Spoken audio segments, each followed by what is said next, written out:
UKLO 1 year masters. No IELTS required up to 5 years visa. High visa success rate. అంటే ఈ press conference Hydraa మీద కాదు, కానీ మీరు అడిగిండ్రు కాబట్టి నేను చెప్తున్నా. ధనవంతులకు ఒక న్యాయం, పేదలకు ఇంకొక న్యాయం ఉండకూడదు. ఇది అనాదిగా చెరువులను కాపాడుకోవాల్సింది, దాంట్లో డౌట్ లేదు. ఏ ప్రభుత్వం ఉన్నా కూడా చెరువులను కాపాడాలి, పర్యావరణాన్ని కాపాడాలి. ఆనాడు కాకతీయులు వాళ్ళు చెరువులను నిర్మించే ఇక్కడ ఈ ఈ సంస్కృతిని కానీ సమాజాన్ని నాగరికతను రక్షించిండ్రు. ఆసఫ్ జాహీలు కూడా అదే పని చేసిండ్రు. అదేవిధంగా నిజాం నవాబులు కూడా అదే పని చేసిండ్రు. సో చెరువులను తప్పనిసరిగా రక్షించుకోవాలి. కానీ దీంట్లో పాయింట్ ఏంటంటే ఒకరికి ఒక న్యాయం, ఇంకొకరికి ఒక న్యాయం జరగకూడదు. అందరికీ అవకాశం ఇవ్వాలి. మరి ముఖ్యంగా పేద మధ్యతరగతి వర్గాలకు చెందిన వాళ్ళకి ఆల్టర్నేటివ్ జాగా చూపించాలి. వాళ్ళు ఎక్కడ పోతారండి? నిన్న మహబూబ్నగర్లో ఇల్లు ఊలగొట్టిండ్రు. రాత్రి వచ్చి 400 మంది పోలీసులు ఊలగొట్టిండ్రు. మరి ఆ 400 మంది పోలీసులు దుర్గం చెరువులో తిరుపతి రెడ్డి ఇంటికి ఎందుకు పోలే? సింపుల్ విషయం, ఎందుకు పోలే? సో అంటే ఇక్కడ వాళ్ళకొక న్యాయం, వీళ్ళకొక న్యాయం. వాళ్ళ విషయంకి వచ్చే వరకు లీగల్ ప్రాసెస్, హైకోర్టు పోవడానికి టైము అదంతా ఇస్తున్నారు. మరి పేదల దగ్గర వరకు బడాబడి కొలగొడుతున్నారు. అంటే వాళ్ళకి ఎవరు లేరా? ఆ యూనిఫామ్ వేసుకున్న ఒక అమ్మాయి శిథిలాల నుంచి పుస్తకాలు ఏరుకుంటుంటే ముఖ్యమంత్రి గారికి నిజం పడుతుంది అసలు? నాకు ముఖ్యమంత్రి గారు ఆలోచిస్తున్నారు దీని గురించి. ధనవంతులు అయితే పోతారండి, వాళ్ళ స్కూల్లోనే ఇళ్ళకి తెచ్చుకుంటారు. అవసరం కొంటే ట్యూటర్లను కూడా ఇళ్ళకి తీసుకొచ్చి చదివించుకుంటారు వాళ్ళ పిల్లలను. పేదలకు ఆ పరిస్థితి లేదు, అందుకొరకే వాళ్ళు పేదలుగా మారిపోయినారు.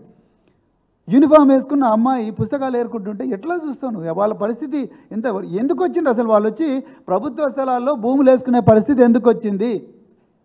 పట్టాలు ఇచ్చిండ్రు కదా ఇంతకుముందు. మాజీ మంత్రి శ్రీనివాస్ గౌడ్ గారు క్లియర్గా చెప్పిండ్రు, పట్టాల భూమి కదా అది. చాలా చోట్ల ఉన్నాయి. మరి అప్పట్లో మరి FTL, బఫర్ జోన్ అవన్నీ డిఫైన్ చేసిన అధికారులు అప్పుడు పర్మిషన్లు ఎట్లా ఇచ్చిండ్రు? ఆ పేద మధ్యతరగతి వాళ్ళకి ఇవన్నీ ఏం తెలుస్తాయి? వాళ్ళకి ఇల్లు కావాలంటుంది.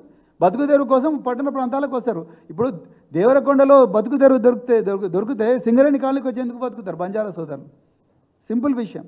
సింగరేణి కాలనీకి వస్తున్నారు, వచ్చి ఆ రేకుల షెడ్లలో బతుకుతున్నారంటేనే చాలా క్లియర్గా అర్థమైతే అక్కడ జీవితం లేదు, ఇక్కడ జీవితం బాగుంటుందని ఆశతో వస్తారు. ఇక్కడ కూడా నువ్వు వాళ్ళ శిథిలం చేస్తే మరి ఎక్కడ పోవాలి వాళ్ళు?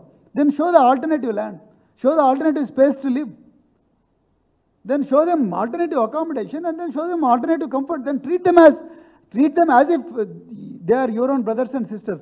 There cannot be one law for Tirupati Reddy and another for poor people and physically disabled people, Dalits and Girijans in other districts. So దీన్ని మేము అర్జెంటుగా మేము ఖండిస్తున్నాం. ఇది ప్రభుత్వం అలాంటివి మానుకోవాలి. పేద ప్రజలు, మధ్యతరగతి ప్రజలు వాళ్ళు బతుకు తెరువు కోసం వచ్చిండ్రు. వాళ్ళకి they have to show alternative land. Government, it is government responsibility, it state's responsibility. They are the voters of the state and they pay the taxes and you gave electricity connection, you gave water connection, you gave pattas, and even then you are demolishing their homes. So and then you are not giving an opportunity. అసలు opportunity ఇవ్వడం లేదు. Opportunity ఇవ్వకపోతే మరి వాళ్ళు ఎట్లా కోర్టుకి ఎట్లా పోతారు? కోర్టుకు పోవడానికి కూడా డబ్బులు ఉండవు వాళ్ళ దగ్గర. కోర్టుకి ఎవరి దగ్గర పోవాలనే తెలియదు, ఎట్లా పోవాలో తెలియదు. వాళ్ళ గోస ఎట్లా ఉంటుంది కోర్టు? సో చాలా ఘోరం. నేను అందుకొరకే చెప్తున్నా, మళ్ళీ రిపీట్ చేసి, మై లాస్ట్ స్టేట్మెంట్. ప్రజాపాలన కాదు, ఇది ప్రజల మీద ప్రతీకార పాలన.